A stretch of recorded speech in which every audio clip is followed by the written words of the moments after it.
Sim, vocês me perguntam também se o jejum intermitente ajuda no tratamento da esteatose hepática.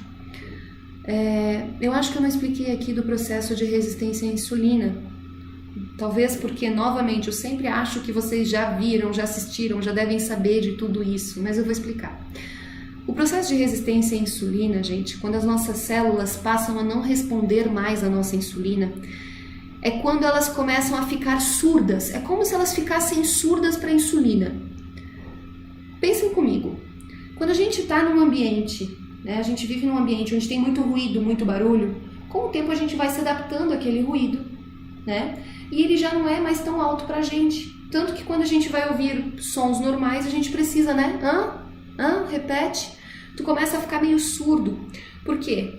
Porque os teus sensores de audição recebem tanto estímulo que eles acabam diminuindo a afinidade, né? Eles diminuem a sensibilidade ao estímulo de som, que é uma forma de se adaptar, tu consegue se manter naquele lugar. Tu vai perdendo isso. Ok, a gente acaba perdendo isso com o tempo. Conforme a gente vai envelhecendo, a gente vai perdendo justamente a sensibilidade desses sensores. A gente acaba não tendo mais não consegue receber tão bem o som e vai ficando surdo. E é isso que acontece com as nossas células quando elas recebem doses cavalares de glicose no sangue.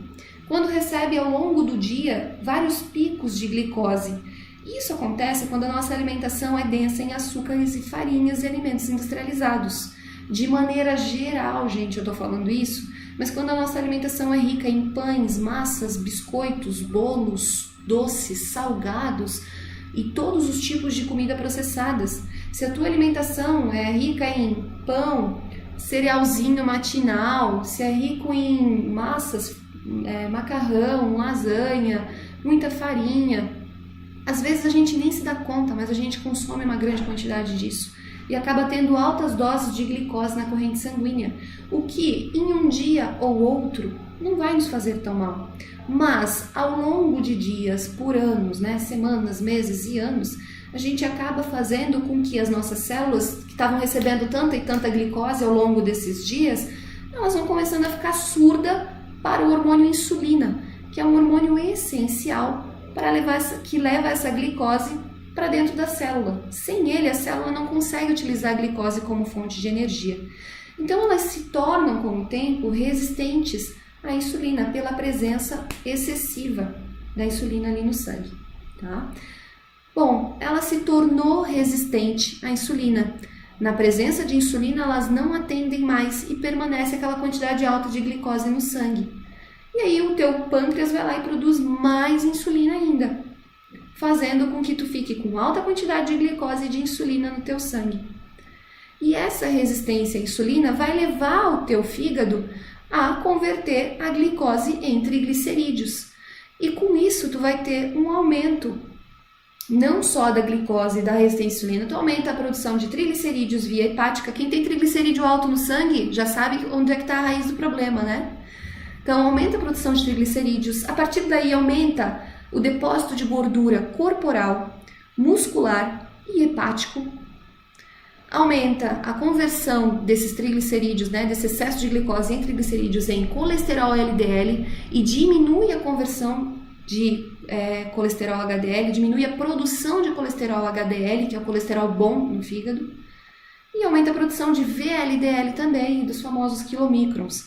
Então, tu acaba mudando, fisiologicamente falando, a forma como teu fígado trabalha. Teu fígado que bonitinho estava ali convertendo as coisas, fazendo uso do estoque de gordura, tal, sendo o grande metabolizador do organismo, né? Já tinha muito trabalho para fazer. É ele o responsável por produzir o teu colesterol, é ele responsável por produzir a glicose que tu precisa no dia se tu não consumir em grande quantidade. E é ele quem vai produzir o HDL em boa quantidade. Um fígado sadio produz HDL em boa quantidade. Se você tiver colina na sua alimentação, que é a vitamina B8, tu vai ter uma boa produção de colesterol, tu vai ter um bom funcionamento hepático. Na ausência de colina, o teu fígado começa a acumular mais gordura nele. E onde é que a gente consegue essa vitamina, Julie? Colina? Em ovos, nas gemas e também em carnes gordurosas, carnes gordas. A gente tem a presença de colina, que é a vitamina B8. E aí, o fígado não vai armazenar tanta gordura nele. Mas se tu ficar consumindo muito açúcar, tu acaba com esse processo de resistência à insulina aumentando o depósito de gordura no fígado e corporal também. E é por isso que obesidade é um marcador, mas não um causador de esteatose hepática não alcoólica. Tanto que muitas pessoas podem desenvolver esteatose hepática não alcoólica sem ao menos serem obesas ou ter sobrepeso. Por quê? É a partir do processo de desenvolvimento da resistência à insulina, mais o consumo exacerbado de frutose, ponto.